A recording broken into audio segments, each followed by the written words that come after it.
There was once an old man, an old woman, and a little girl, and they lived in a house made of turnips.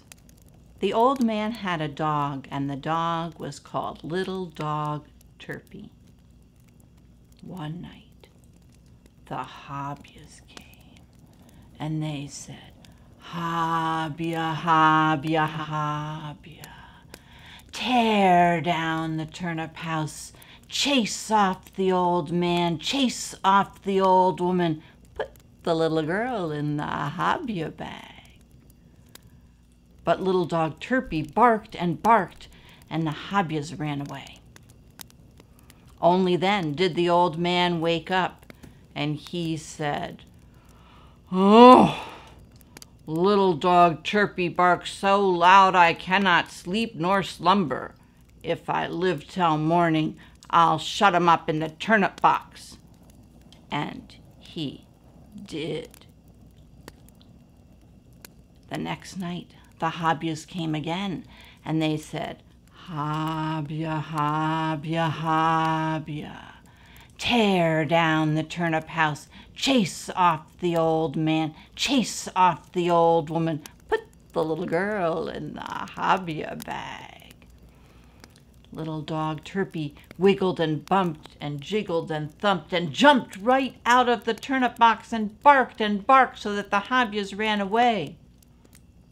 Only then did the old man wake up, and he said, "Little Dog Turpie barks so loud I cannot sleep nor slumber. If I live till morning, I'll shut him up in the turnip box and tie it tight with turnip string." And he did. That night, the Hobyahs came, and they said, "Hobyah, Hobyah, Hobyah, tear down the turnip house, chase off the old man, chase off the old woman, put the little girl in the Hobyah bag." Little Dog Turpie wiggled and bumped and jiggled and thumped, but he could not get out of the turnip box all tied up with turnip string. And so the Hobyahs tore down the turnip house, chased off the old man, chased off the old woman, put the little girl in the Hobyah bag. And they carried the Hobyah bag back to their Hobyah cave, and they hung it up on a hook, and each Hobyah was feeling sleepy because Hobyahs sleep during the daytime. But before they went to sleep, each Hobyah went over to where that little girl was hanging inside that bag, and they went, "Look me, look me, look me."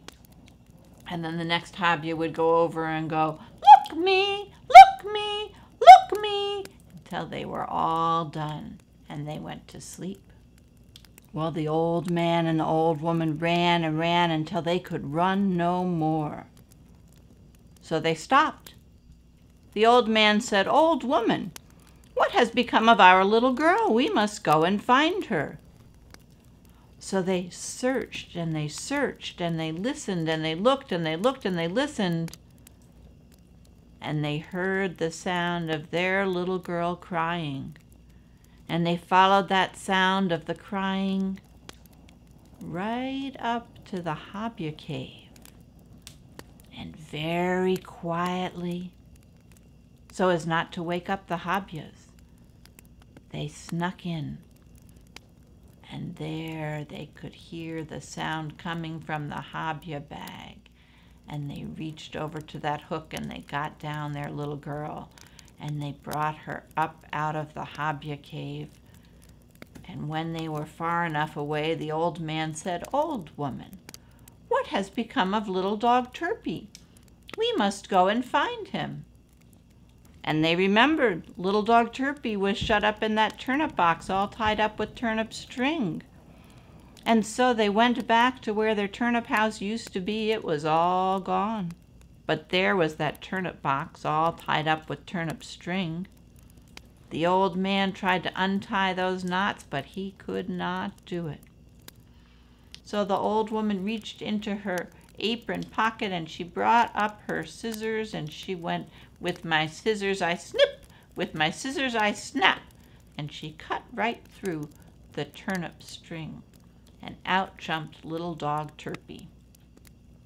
And the old man brought little dog Turpie back to the Hobyah cave and put little dog Turpie into the Hobyah sack. And the old man left little dog Turpie there. Not long after that, it was nighttime, and the Hobyahs woke up, and they began to do a dance, a strange sort of dance. And as they danced past the Hobyah bag, they would go, "Look me, look me, look me," until they were finally done dancing. And then they took the Hobyah bag off the hook, and you know who they thought was in there. But who was really in there when they opened up that bag? There was little dog Turpie, and he jumped out and he ate up every last one of those Hobyahs. And that's why there are no Hobyahs today, because little dog Turpie ate every single one.